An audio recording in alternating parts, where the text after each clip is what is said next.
The last few years, it seemed as though this word sustainability was coming up increasingly, perhaps because of the recession and people being worried that they weren't going to be able to sustain their operations. But also you started to hear, these words like ecosystem and ecology, and that we needed to be paying attention to the ecosystem and the arts ecology. And I started asking myself what we really meant by that.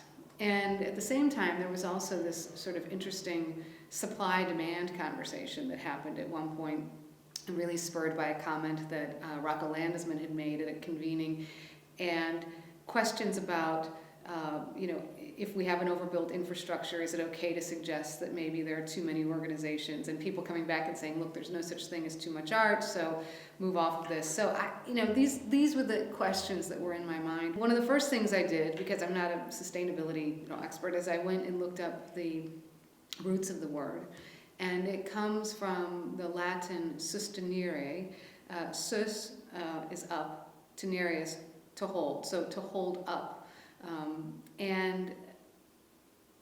And it struck me that there are two sort of meanings to that, right? We think of upholding as in upholding the arts, upholding what we believe in, promoting those values, promoting and perpetuating the values of the arts, but then also to hold up in the sense of, you can block something. And so really this talk is at the heart of it asking the question, as we are trying to hold up our sector, sustain it, are we in fact keeping it from, preventing it from having intellectual and social relevance, because we are in fact preventing the necessary adaptations that need to occur for the arts to, maintain their relevancy. But then I came across this definition by Jane Jacobs, and it was very similar at first, sort of sustainability suggests that there's reliable resource, but she goes into it a little bit further and says there's a suggestion that you're not going to spend resources at a rate any speedier or greedier than they can naturally renew themselves. And she says it implies an environmental morality. And when I first read that definition in her book, The Nature of Economies, I thought, okay, this actually puts a twist on it. Because the suggestion is that an organization, or an entire sector, potentially, could accumulate the political power, economic power, social power, to be able to draw significant resources to it, but that it perhaps has a moral obligation to not spend more than its fair share for the good of the whole. And, I did some sleuthing around into the National Center for Charitable Statistics database, and began to see statistics like 1% of 1/2% of dance companies capture 60% of the revenues for the sector, etc. And this winner-take-all idea really was something that I started to look at and think, do we need to in fact begin to ask the question, are we sustaining some institutions at the expense of the sector as a whole? Are we demanding so much from artists, from staff members, from board members, from our communities? The ticket prices keep going up. We demand more and more contributions. And to some degree, are we eroding the goodwill in trying to pull enough resource in to keep everything going? And then I came across this third definition that by a scholar named Alexei Voyanov from the Institute for Ecological Economics, and he talks about the paradoxes of sustainability, and there are two basically. And the first thing he says is that he did a lot of research, looked into various definitions of sustainability, and that by and large what most papers had in common, most research had in common, there was always this sense of trying to keep something at a certain level, a resource, a relationship, a system, trying to avoid decline. And he says, the issue there is that most living systems, and we know this is the case also with organizations, go through life cycles. And so there is growth followed by, there's sort of emergence followed by growth, and then a plateauing or sustaining, and then decline, and following decline you sort of get new growth. And he says, so sustainability seems to be an attempt to break that natural cycle and to keep something in a natural, sort of the growth phase or the plateau phase for longer than is natural. And so he says, so the first paradox of sustainability is actually to live, you have to allow for death.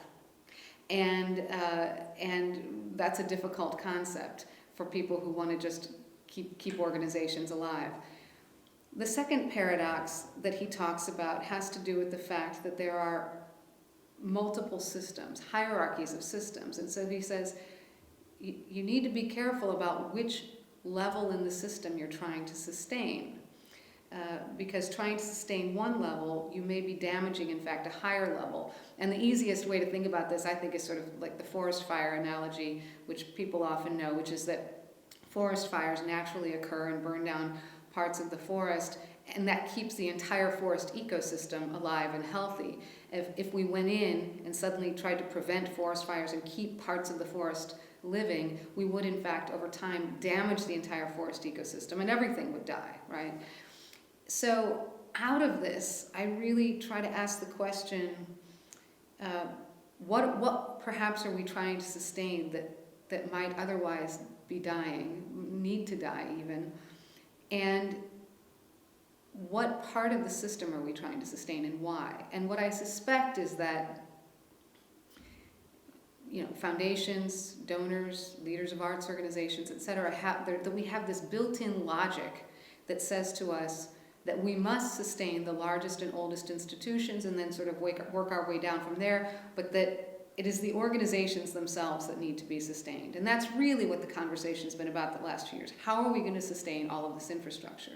And the question I would put forward is, are we conflating sustaining organizations with sustaining the matteringness of the arts, the relevance of the arts, and are those two different things? And if the higher system that we're trying to aim for is sustaining the relevance, the intellectual and social relevance, the matteringness of the arts, we might need to allow these organizations actually to die, if not physically, spiritually, philosophically. We might need to allow for a transformation in their purpose, in their programming, in the way that they're oriented to society, and in order to make them more relevant. Well, what's the risk of trying to sustain all of this? And what it seems to me that as we try to prop up institutions that may not be actually sustainable in their current form and shape and organization, is that it seems we drive them in one of three directions. One is toward the market, right? We turn towards sort of short-term measures of success, box office, economic impact, etc. The other, I think, is sort of a turn towards the wealthy. We begin to orient our institutions towards upper middle class and increasingly sort of lose touch with the rest of the community. And I think the third shift is really toward mediocrity, where we simply, in a way, abandon our purpose and goals that we were set out to achieve, and just kind of keep ourselves cranking along in a sort of Walking Dead state. What Brian Newman in the book 20 Under 40 calls these zombies, art zombies. So that I think is the risk, right? That it's not as though by sustaining this infrastructure we're keeping alive our goals and our purpose. We're actually turning into something else that's not as powerful, not as meaningful to society, and therefore eroding in a way our very purpose. Do we need to ask ourselves some questions if we're all looking at ourselves, the boards of directors and leaders of organizations, if we think that our role in life, our role is to sort of look out for the interests of our institution, who's looking out for the community at large, right? Who's asking the question, are we trying to sustain one organization at the expense of many others? Or are we trying to sustain perhaps the arts and culture sector at the expense of other social services? Or are we trying to sustain dance companies, opera companies, theater companies at the expense of artists, creativity, culture, engagement? And so those are questions that I think we really all have to hold ourselves accountable to asking. And I would suggest that these leaders are working for a purpose that transcends their individual institutions, right? That we should be joining forces and working for the relevance of the arts, the matteringness of the arts, and really get above this idea that our purpose in life is just to keep individual organizations going.